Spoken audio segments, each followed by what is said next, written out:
peace from God our Father and the Lord Jesus Christ. Amen. One night after supper, Stan asked Paul, his 16-year-old cousin, to go for a car ride with him, and they headed out on a path they had traveled many times before. This time, though, as they drove over a hill in an area where there was construction in progress, this time they collided head-on with another car. It was a terrible, destructive accident. Stan's car, in fact, was totaled, and even more importantly, he himself was seriously injured. He had a crushed ankle, a broken leg, a shattered jaw, and all kinds of other bruises and contusions and cuts all over his body.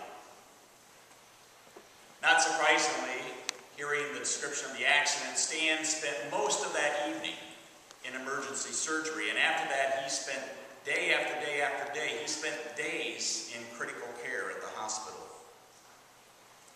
Because of his critical condition, the doctors and his own family decided that they would not tell him the news in regards to Paul. That they would not tell him for several days, in fact, that his cousin Paul had been killed in that same accident. When he eventually felt as though they could tell him that tragic news, as one would expect, the news of Paul's death came as a terrible shock to Stan, and as one would expect, Stan fell into a form of depression after hearing about that death, the result of an accident in which he was driving the car. Not surprisingly, it caused Stan, as he wrestled with the death, as he wrestled with the circumstances, it caused him to repeatedly ask all kinds of why questions. Why did this accident have to happen? And why wasn't he the one who died instead of his cousin Paul? While Stan was in the hospital and while he wrestled with those sorts of feelings, while he was laying there with his leg in a cast in traction, while he was laying there with his head still so swollen from the accident that it was hard to even recognize him, his father one day came to him and told him that Paul's mom and dad wanted to come to the hospital and to see him, to see Stan. And so they did. His mouth wired shut, his tongue still so swollen that he couldn't speak even if his jaw wasn't wired. Stan could only watch as Paul's parents came into the room. As they came into the room, Stan noticed that they smiled at him, and he remembers wondering how on earth, under the circumstances, how on earth they could ever do that. Paul's mom and dad, however, walked right up to Stan's bed and right up to Stan, and they each took one of his hands and they leaned over to him and they whispered this in his ear. They said, "Now you're our son. Now you're our son." Well, those are words Stan said that I'll never forget. For they were words that were not only a surprise to me, they were words that I didn't deserve, nor did I expect. They were, he would later write, they were, of course, words of grace. Well, that's the very same message that Jesus shares through today's parable of the workers in the vineyard.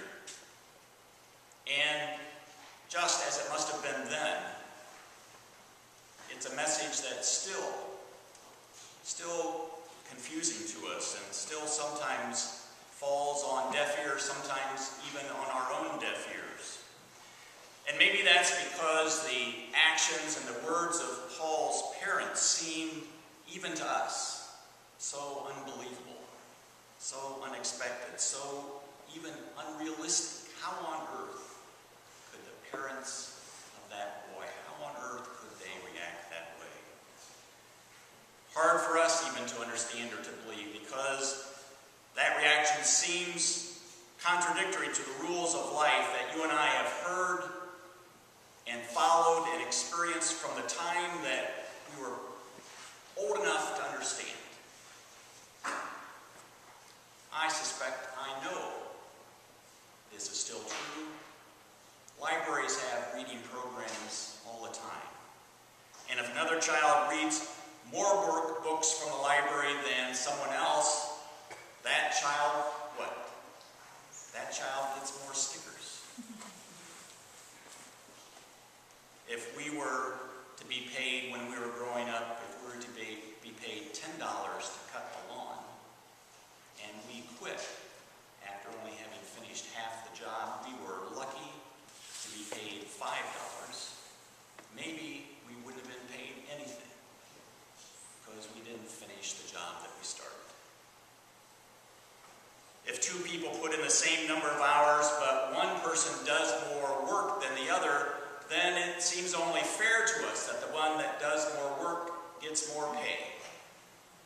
Certainly it seems to us if one person works more hours than another person, that the person who works more hours and longer hours receives more money. All those make all the sense in the world to us. We've been reared on those kinds of principles in all the areas of our lives.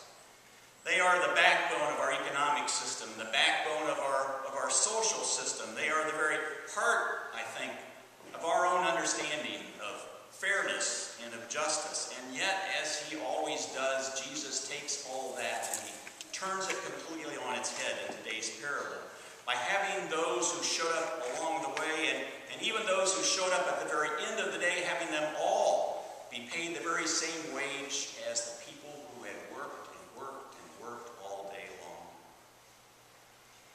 Now, in the parable, Jesus is not saying that all of our understandings of fairness of justice, that all of our basic principles of work and reward are wrong, but he's saying that those principles can sometimes come at a price. Sometimes they can come at a high price to us, the kind of price that takes away from human joy rather than adding to human joy, the kind of price that strains our relationship with God rather than strengthening it. That's exactly what happens when people become not just our neighbor, but when they become our competitor. That's the very thing that can happen when people become not just our competitor, but when they become our enemy. It's the very thing that can happen when we not only try to outthink and to outwork someone, but when we in fact try to outfox them, to outmaneuver them, even to cut someone out in the process. That's what happens when we believe, even our own lives, when we believe that God owes us something for all that we have done all throughout our lives. But here's a secret to living life differently. There's a secret, indeed, to allow us to see the wonder and the humor in today's parable. And here is an example of that secret. A young man and his young son went out on a camping trip one day to the mountains. They didn't really know where they were going, so they hired an experienced guide to lead them. And the guide did exactly that. The guide led them down winding paths throughout the woods and led them into the very heart of this huge, dark, deep forest.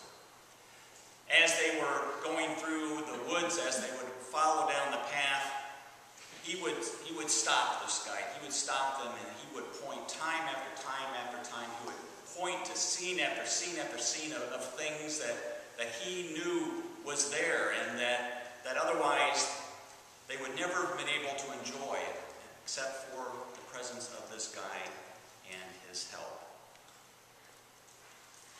Young son was really fascinated by the knowledge and by the way this guide helped and the way the guide acted.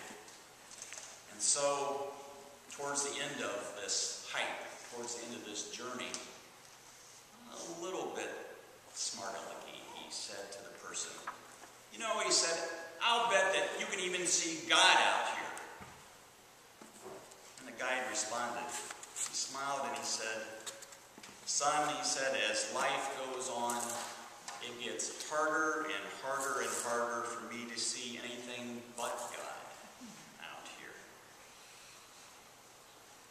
Harder and harder and harder to see anything but God out here.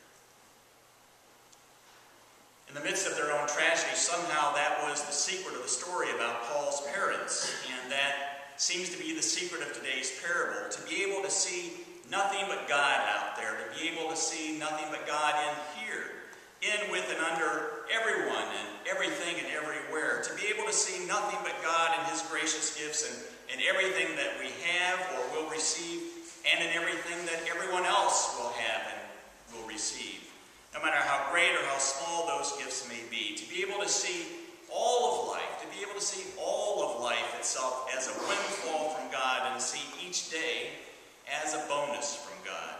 That's the secret. That's the blessing. Those are the presents. Those are the riches that God has for us. But we have our own training and our own background, and we've been taught very well other things. And so sometimes we're so busy pursuing all those other things that God can't even find us at home to give us those great gifts. To be able to see nothing but God. To be able to see nothing but God and His gracious gifts. That's the secret to owning and to sharing. That's the secret to getting and to giving, and to do it all gracefully. To be able to see nothing but God and His gracious gifts. That's the secret for being first gracefully and to being last gracefully. To be able to see nothing but God and His gracious gifts. That's the secret to living gracefully, and that's the secret to dying gracefully.